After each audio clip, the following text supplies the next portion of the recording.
നിങ്ങൾ വിഷ്വലൈസ് ചെയ്യാൻ പ്രയാസപ്പെടുന്ന സ്ട്രഗിൾ ചെയ്യുന്നൊരു വ്യക്തിയാണെങ്കിൽ അതിനായുള്ളൊരു സിമ്പിളായ സയൻസ് ബാക്ക്ഡായ ഒരു എക്സസൈസ് ഡോക്ടർ ജോ ഡിസ്പെൻസ പറയുന്നുണ്ട്.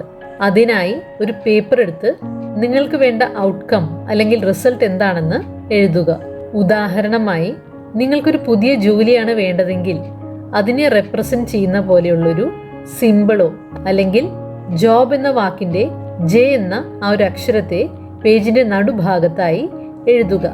ഹെൽത്ത് ആണ് നിങ്ങളുടെ ലക്ഷ്യമെങ്കിൽ എച്ച് എന്ന് എഴുതാം. റിലേഷൻഷിപ്പ് ആണെങ്കിൽ ആർ എന്ന് എഴുതാം. വരച്ച സിമ്പിളിന്റെ അല്ലെങ്കിൽ എഴുതിയ അക്ഷരത്തിന്റെ അടിയിൽ 2 കോളംസായി സെക്ഷൻസായി തിരിക്കാം.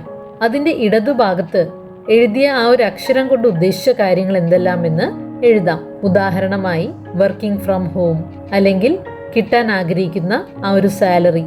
അതിനുശേഷം വലത്തുഭാഗത്ത് ഈ ഒരു കാര്യം യാഥാർത്ഥ്യമാകുമ്പോൾ നിങ്ങൾക്ക് അനുഭവപ്പെടുന്ന ഫീലിങ്സ് എന്തെല്ലാമായിരിക്കുമെന്ന് എഴുതാം. ഉദാഹരണമായി സന്തോഷം, ഫ്രീഡം എന്നിങ്ങനെ. ഇനി കണ്ണുകൾ അടച്ച് വരച്ച ആ ഒരു സിമ്പിൾ അല്ലെങ്കിൽ അക്ഷരത്തെ മനസ്സിൽ കാണാം.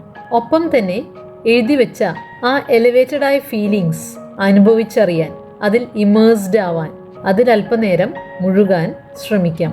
ഈ ഒരു ടെക്നിക് എന്തു വേണമെന്ന വ്യക്തത മാത്രമല്ല തരുന്നത്, മറിച്ച് അത് കിട്ടിക്കഴിയുമ്പോൾ എനിക്കെങ്ങനെ അനുഭവപ്പെടും എന്നതിനുമുള്ള വ്യക്തതയാണ് നൽകുന്നത്.